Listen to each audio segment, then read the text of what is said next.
संविधान जनता को सुनने जा रहे हैं। आइए आपके बीच संविधान दिवस पर आपकी बात रखने के लिए आदरणीय मुख्यमंत्री महोदय कि वाकई आज आप लोगों के पेशेंस को देखने के बाद जहाँ पे बाजे गाने हो रहे हैं, ये भी एक शुभ संकेत है।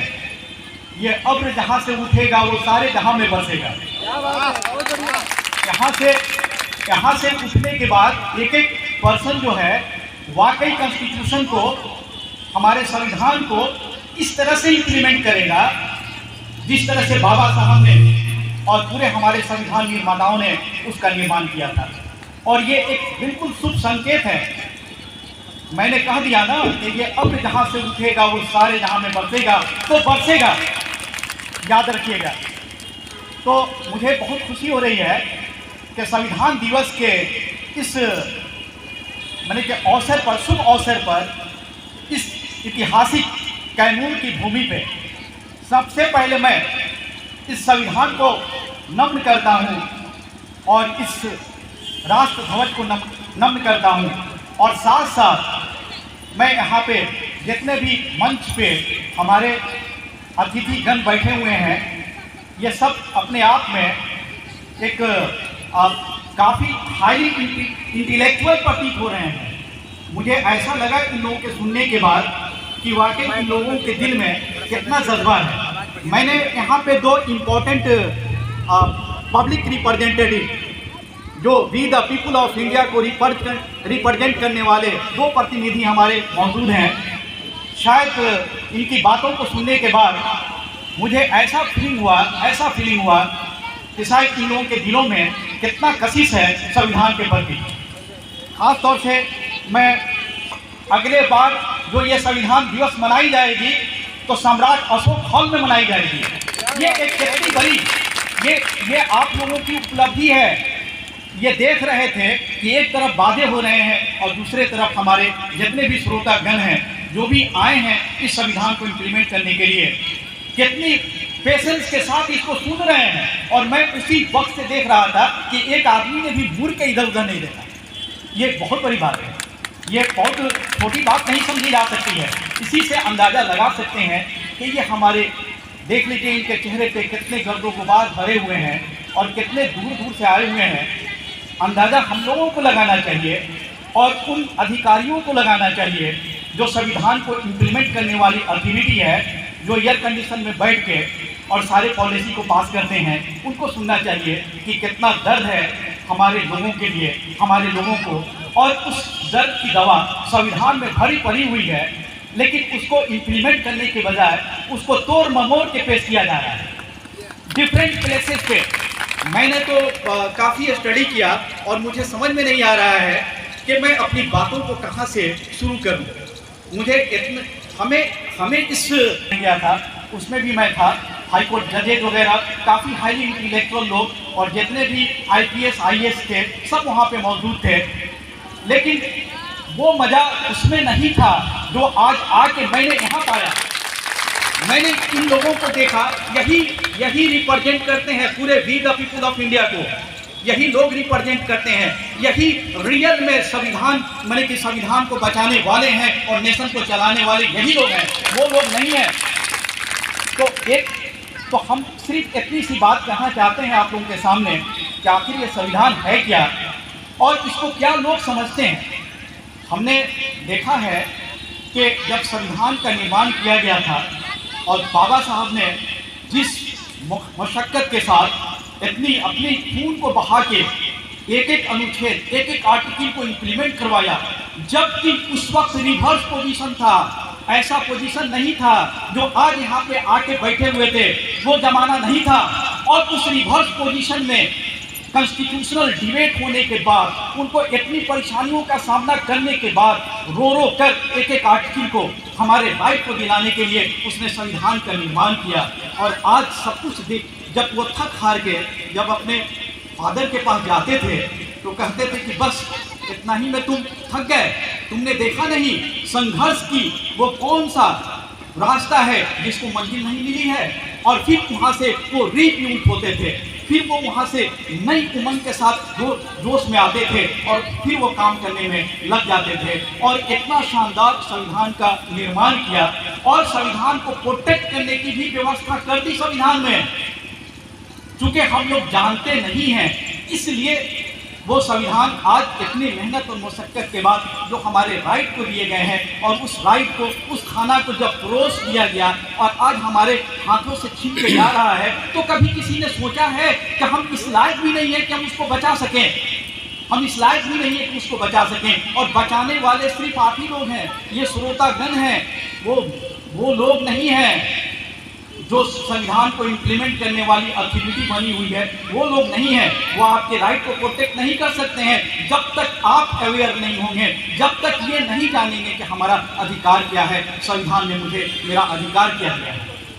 तो बहरहाल मैंने फिर से एक बार आप सब लोगों का खैर मकदम करता हूँ इस संविधान दिवस के शुभ अवसर पे और खाई हुई और इन लोगों के अंदर मैंने कि वो दर्द है जिसको बयान नहीं किया जा सकता कि वो चाहते हैं कि हमारा देश हमारा मुल्क कैसे मैंने कि अपलिफ्ट कर सके और सबको इक्वल स्टेटस प्रोवाइड कर सके और कॉन्स्टिट्यूशन की हर बात को कैसे लागू करवाया जा सके। लोग गलतफहमी में हैं कि संविधान सिर्फ दलितों को प्रोटेक्ट करता है, लोग गलतफहमी में हैं कि संविधान सिर्फ मुसलमानों को प्रोटेक्ट करता है, ये लोग गलतफहमी में हैं कि संविधान सिर्फ माने कि औरतों को प्रोटेक्ट करता है। जी नहीं, संविधान पूरे we the people of India के लिए एक वो पवित्र ग्रंथ है जिस पे चल के हमारा नेशन चल डेवलप कंट्री के साथ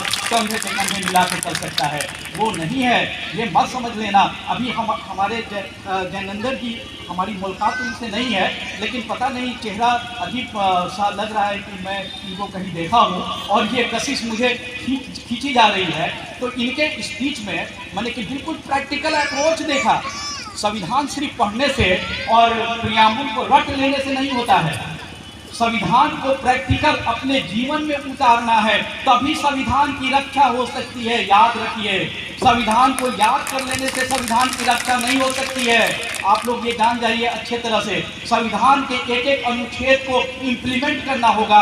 और ख़ास तौर से मैंने जैनेंद्र आज अध्यक्ष नगर परिषद जो बैठे हुए हैं, इनको ये देखा, ये प्रैक्टिकल अप्रोच देखा। उन्होंने बताया कि हमारी सोच अगर अच्छी हो जाएगी तो संविधान का एक एक वर्ड लागू हो जाएगा।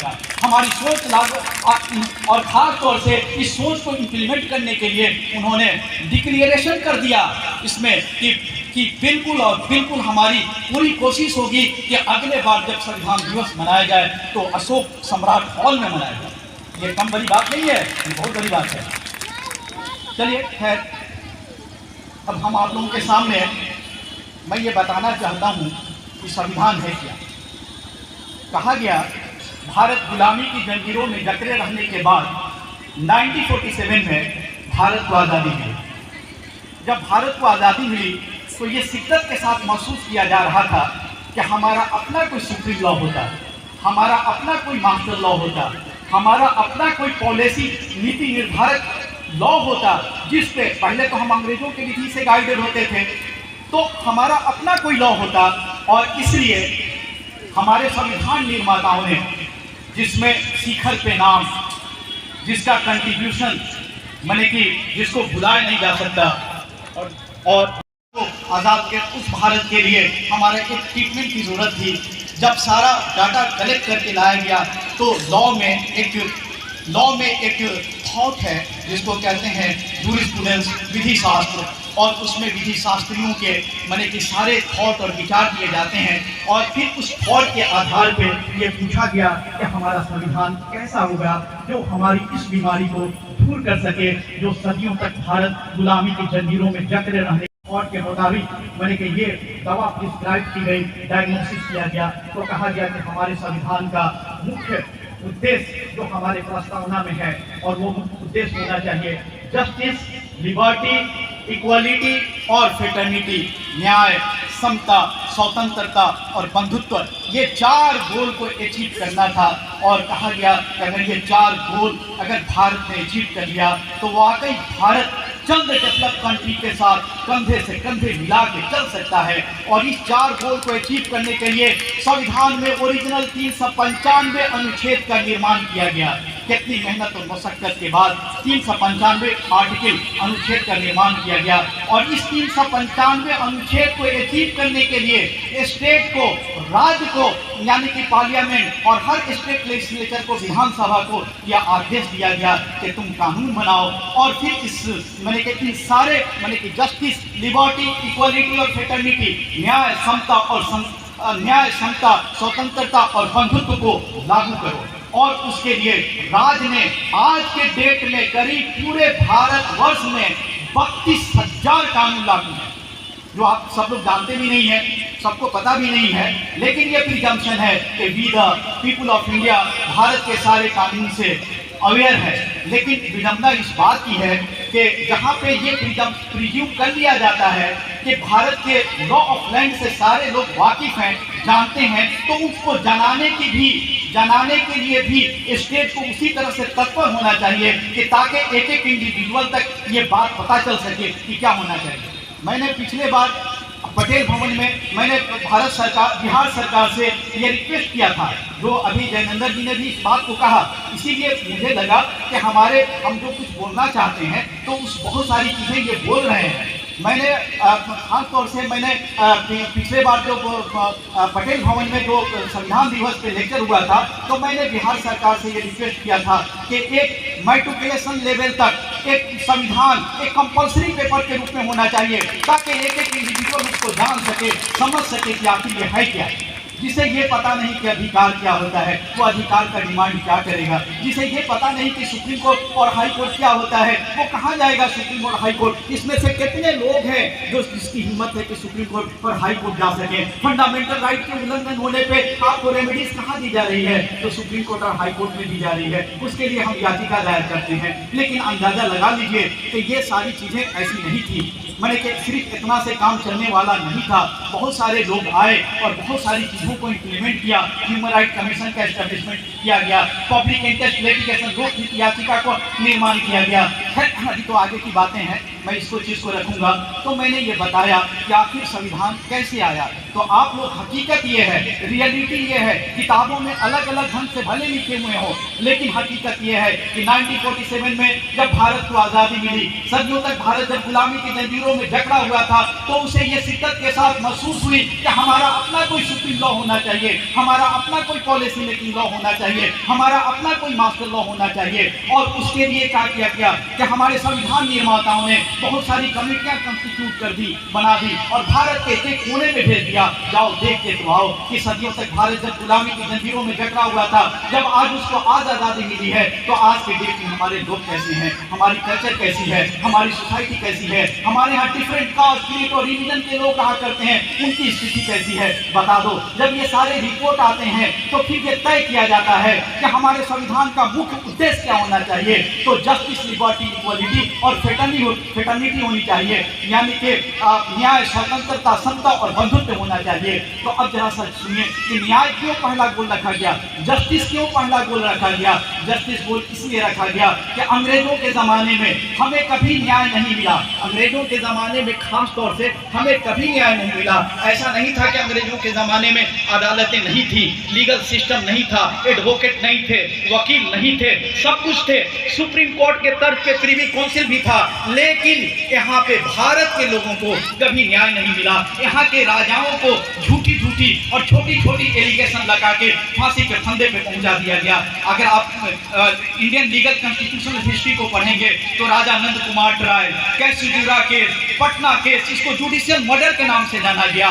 तो ये जब भारत आज़ाद हुआ तो हम भारत के लोगों ने पहला संकल्प लिया कि मेरा भारत एक ऐसा भारत होगा जो एक एक इंडिविजुअल को उसके एक एक इंडिविजुअल को न्याय दिलाएगा, जस्टिस को एस्टैब्लिश करेगा। और इसलिए न्याय पहला गोल रखा गया और वो सामाजिक, आर्थिक और राजनीतिक न्याय की बात कही गई कि सब एक एक इंडिविजुअल को न्याय मिले। लेकिन विडम्बना तो ये बात की है कि 75 साल मैंने कि बिल्कुल 75 साल भारत को आज़ाद हुए हो गया, लेकिन अंदाज़ा लगा लीजिए कि क्या एक एक इंडिविजुअल को न्याय कभी मिल पाया है?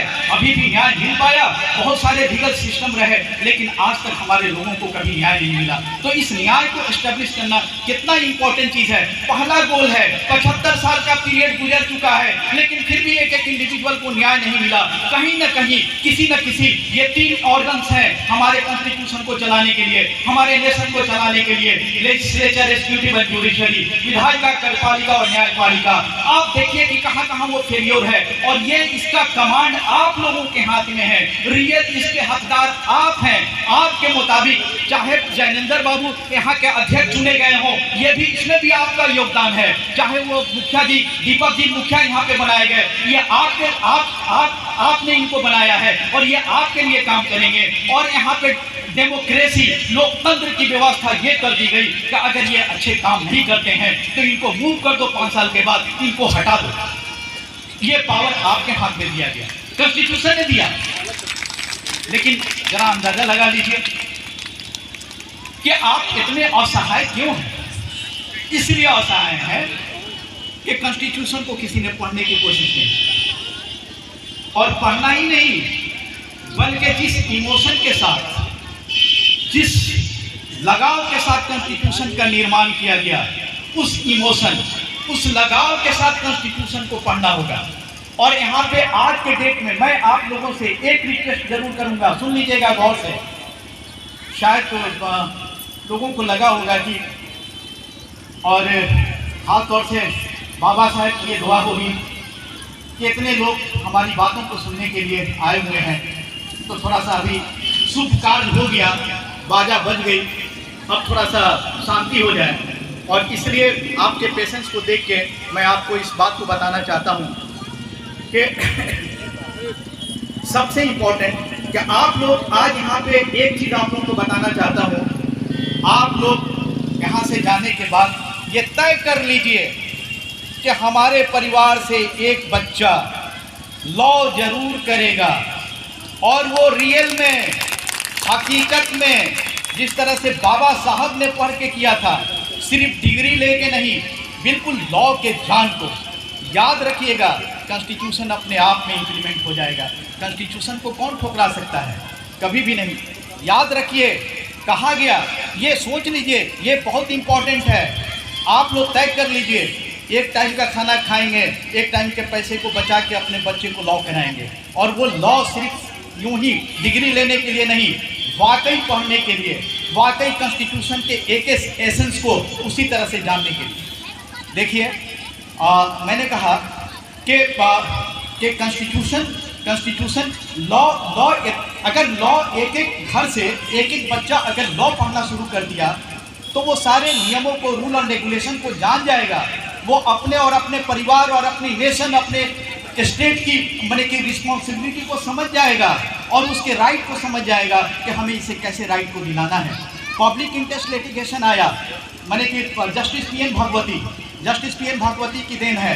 उन्होंने कुछ जस्टिस ऐसे हुए कि जो काम किए अपना टाइम काटे चले गए, कुछ लोग ऐसे हुए कि जो एक कीर्तिमान बन गए।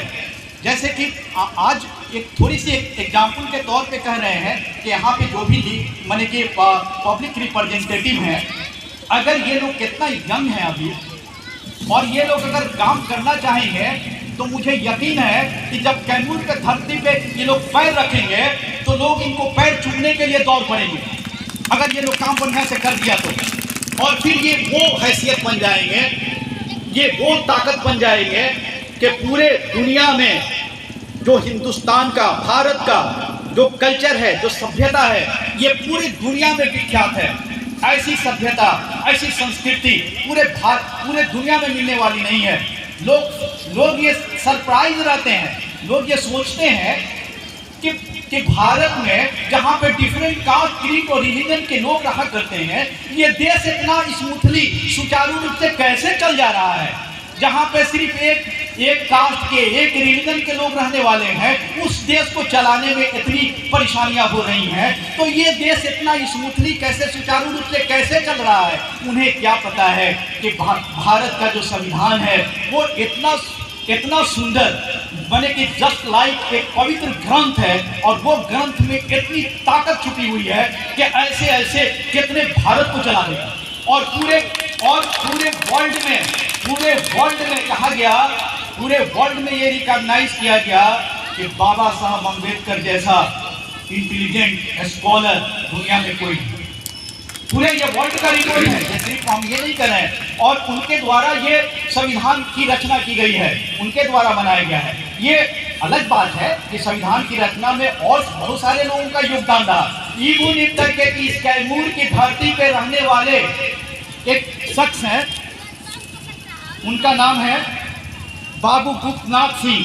कैमूर के सिरहिरा गांव में चैनपुर विधानसभा के पहले विधायक थे, और इस संविधान सभा में उनका प्रतिनिधित्व रहा, और बाबा साहब के साथ मिलकर इस संविधान के निर्माण में रात दिन कर दिया। यही कैमूर की धरती है, यही कैमूर की धरती है। खास तौर से देखिए सचिदानंद बाबू, जो हमारे डॉक्टर साहब का भी नाम मैंने देखा अभी की, डॉक्टर सचिदानंद लिखा हुआ है। ये अध्यक्ष बने संविधान सभा के, अस्थायी अध्यक्ष बने, और इनका भी बहुत बड़ा कंट्रीब्यूशन रहा संविधान के निर्माण में। उसके बाद डॉक्टर राजेंद्र प्रसाद कहाँ के थे? बिहार के थे। बाबू जगजीवन राम कहाँ के थे? बिहार के थे। इस तरह से 36 लोग, मैंने उनका नाम भी लिख रखा है, 36 लोग थे जो संविधान सभा में संविधान के निर्माण में रात दिन लगा दिया था, जो भारत को पूरे भारत में बिहार को श्रेष्ठ बनाता है, पूरे भारत में बिहार को श्रेष्ठ बनाता है। संविधान के निर्माण में उन लोगों का इतना बड़ा कंट्रीब्यूशन रहा। हमने तो अभी बहुत सारे लोगों ने कहा कि संविधान अगर अच्छे लोगों के हाथ में चला गया, खासतौर से ये बाबा साहब का स्टेटमेंट था।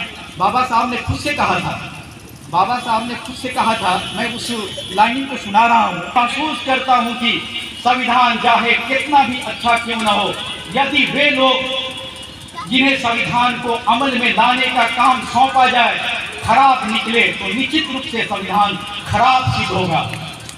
दूसरी ओर संविधान चाहे कितना भी खराब क्यों नहीं हो, यदि वे लोग जिन्होंने संविधान को अमल में लाने का काम सौंपा जाए अच्छे हों तो संविधान अच्छा सिद्ध होगा। आज के डेट में देख लीजिए, कानून का बेसिक फंडा है, लॉ का बेसिक प्रिंसिपल है। लॉ का बेसिक प्रिंसिपल वही है कि वही कानून सबसे बेटर, सबसे अच्छा होता है जो जनता के द्वारा ऑप्ट कर लिया जाता है, जो जनता उसे एक्सेप्ट कर लेती है।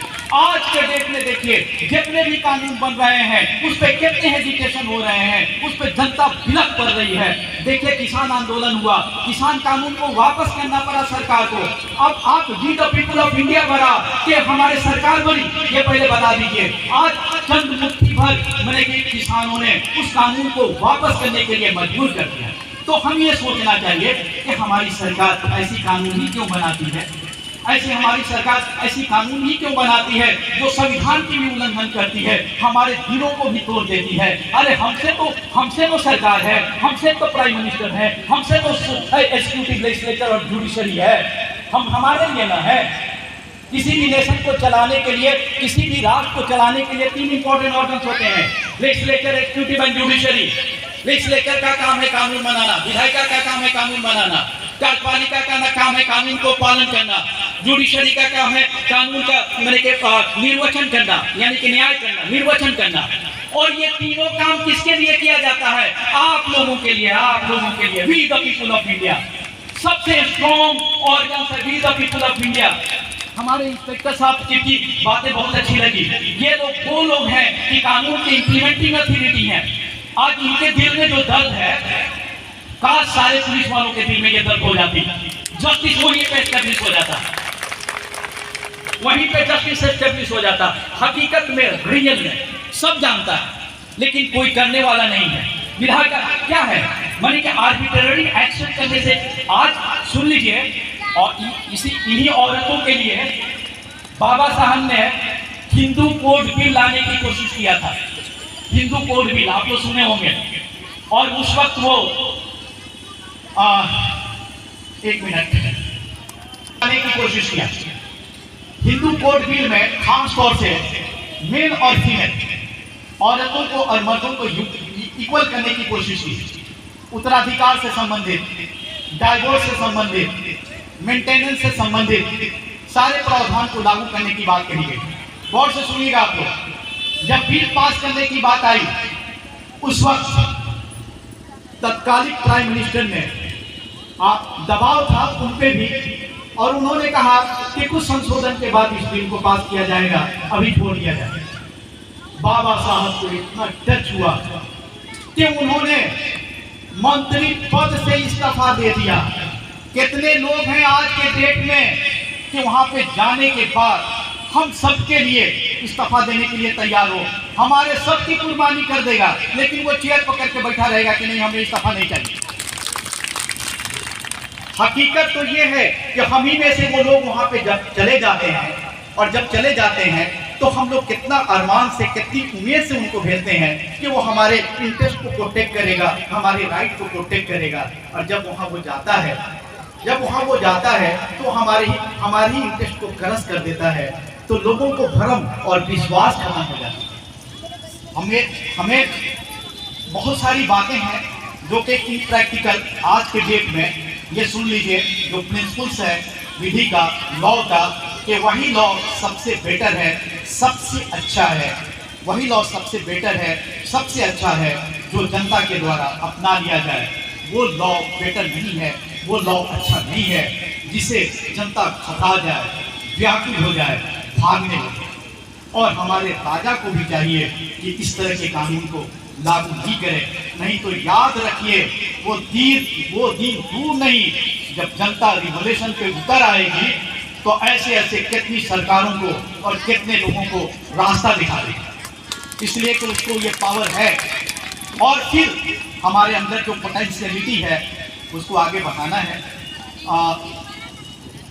ये सारी चीज़ें नहीं हो सकती। बस हम आप लोगों से एक ही रिक्वेस्ट करते हैं, यहाँ पे जितने भी लोग आए हैं अपने एक बच्चों को, फैमिली से एक बच्चों को लॉ जरूर पढ़ाएं। वो खुद पढ़ा देगा आपको, वो खुद आपको पढ़ा देगा। और एक चीज़ और जान जाए कि कह दिया गया कि एक ही चीज़ पे ख़त्म करना चाहता हूँ मैं, कि कह दिया गया कि संविधान किसी भी नेशन का धड़कता हुआ दिल है। अगर संविधान डिस्ट्रॉयड हो गया, संविधान बर्बाद हो गया, मानो वो नेशन बर्बाद हो गया, उसको कोई नहीं बचा सकता है। इसलिए हम सबका परम कर्तव्य है कि हम अपने संविधान की रक्षा करें, और संविधान की रक्षा तभी कर सकते हैं जब उसके एक एक प्रोविजन को अपने जीवन में उतारें, सिर्फ भाषण करने से और पढ़ने से नहीं।